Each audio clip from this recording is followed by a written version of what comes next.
Hello students, welcome back. कक्षा 10वीं की प्रश्नावली 1.1 का पहले क्वेश्चन का दूसरा ये जो प्रश्न है इसे हल करते हैं। यूक्लिड विभाजन एल्गोरिथ्म का यूज़ करेंगे हम 196 और 38,220 में।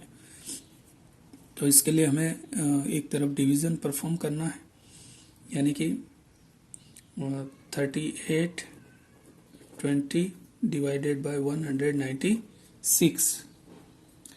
तो हम यहाँ देख रहे हैं कि ये 3 डिजिट में डिविजिबल होगा।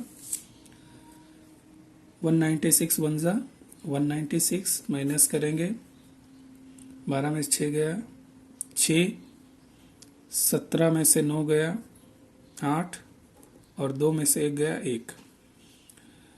चूँकि यूक्लिड विभाजन एल्गोरिथ्म में हम यूक्लिड विभाजन प्रमेयिका का यूज़ करते हैं, जिसमें हमें शेषफल पता करना रहता है। हमने पूरी तरह से इसे डिवाइड नहीं किया है, इसे हम पूरी तरह से डिवाइड करेंगे। ऊपर से उतारा 2। अब देखेंगे 196 टेंजा 1960 होता है, तो हम 9 टाइम्स हो सकता है ये डिविजिबल हो।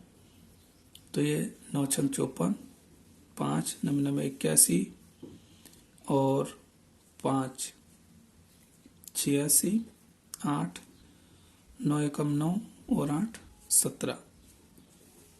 माइनस करेंगे, 12 में से 4 गया 8, 15 में से 6 गया 9, 98 बचा। ऊपर से उतारेंगे फिर से 0 और 5 छंग 5 बार देखे देखते हैं। 5 छंग 30, 3 5 9 45 और 3 48, 4 5 एकम 5 और 4 9। ये आया रिमाइंडर 0, है ना। ये हो गया ये आर है, ये क्यू है। आर यानी कि शेषफल, ठीक है। तो यूक्लिड विभाजन प्रमेयिका के अनुसार क्या होगा, स्टेटमेंट्स कैसे लिखा जाएगा। Euclid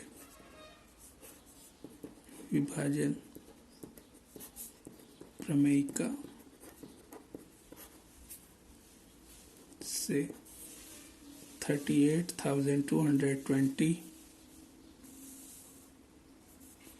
is equal to 196 cross 195 plus 0। यानी कि शेषफल क्या हुआ, 0 आ गया है। इसलिए ये जो है 196 जो भाजक होता है वही क्या हो जाता है, HCF हो जाता है। चूंकि शेषफल इज इक्वल टू 0, इसलिए 196 ही और 38,220 का HCF इज इक्वल टू 196।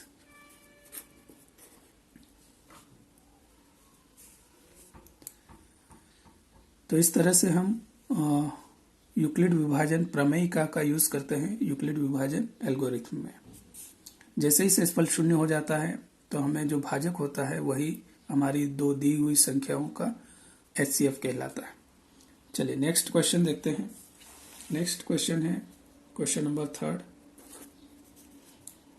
867 और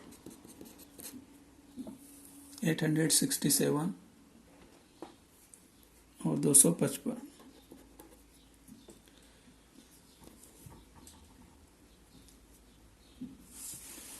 तो यदि हम स्टेप वाइज इसमें काम करें तो हम ऐसा लिख सकते हैं कि चरण 1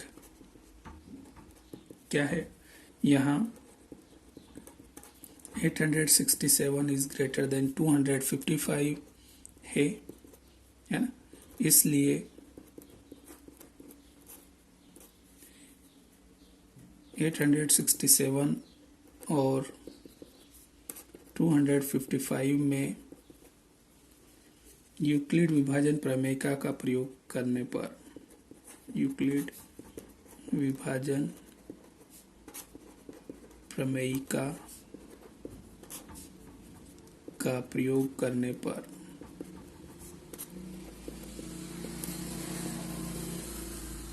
तो यूक्लिड विभाजन प्रमेय का क्या है, यानी कि हम पहले डिवीज़न करेंगे, जो बड़ा नंबर है उसमें छोटे नंबर से।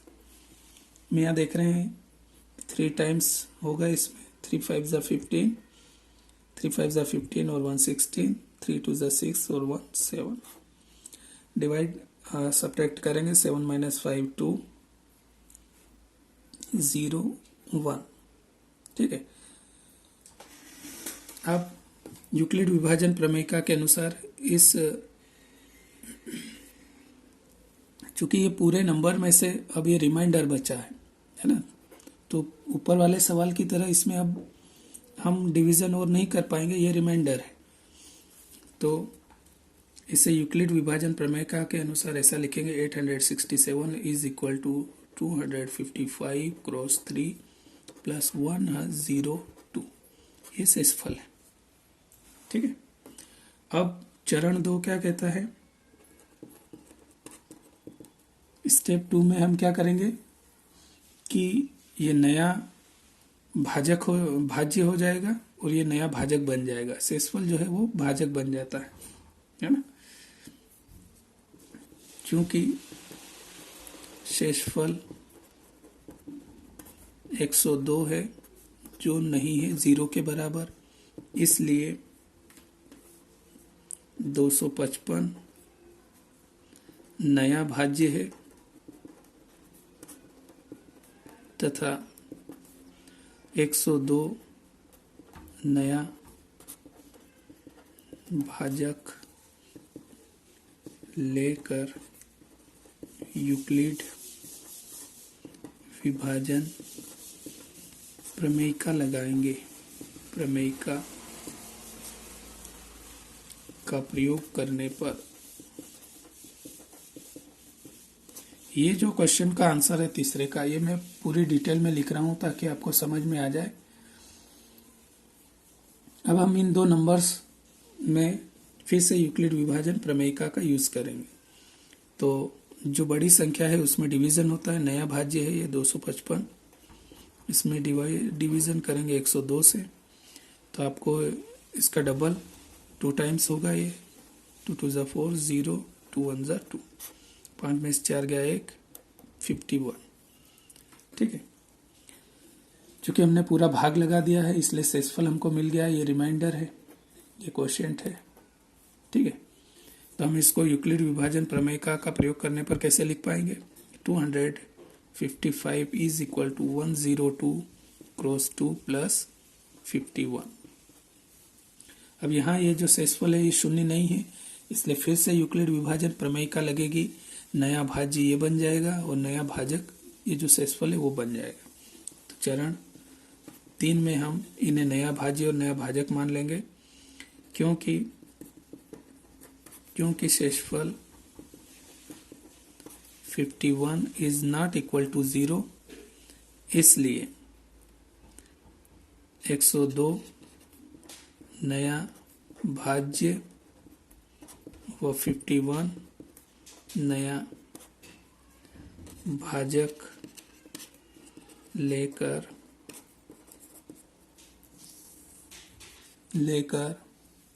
यूक्लिड विभाजन प्रमेयिका लगाएंगे का प्रयोग करने पर। ठीक है। तो नया भाज्य क्या है? 102 है, इसमें हम 51 से डिवीजन करेंगे तो इसका जस्ट ये डबल है, 2 1 ज़ा 2 2 5 ज़ा 10। शेषफल क्या आया? Reminder 0, quotient 2। तो जैसे ही रिमाइंडर शेषफल 0 हो जाता है तो यूक्लिड विभाजन एल्गोरिथ्म के अनुसार जो भाजक होता है वही क्या हो जाता है? HCF कहलाता है दिए गए संख्याओं का। ठीक है। तो 4 की जरूरत नहीं है, हम यहाँ लिखेंगे चूंकि शेषफल क्या हो गया है? 0 0, इसलिए 51 जो है 51 867 और 255 का HCF है। तो इस तरह से हम स्टेप बाय स्टेप भी यूक्लिड विभाजन एल्गोरिथ्म का प्रयोग करके बता सकते हैं।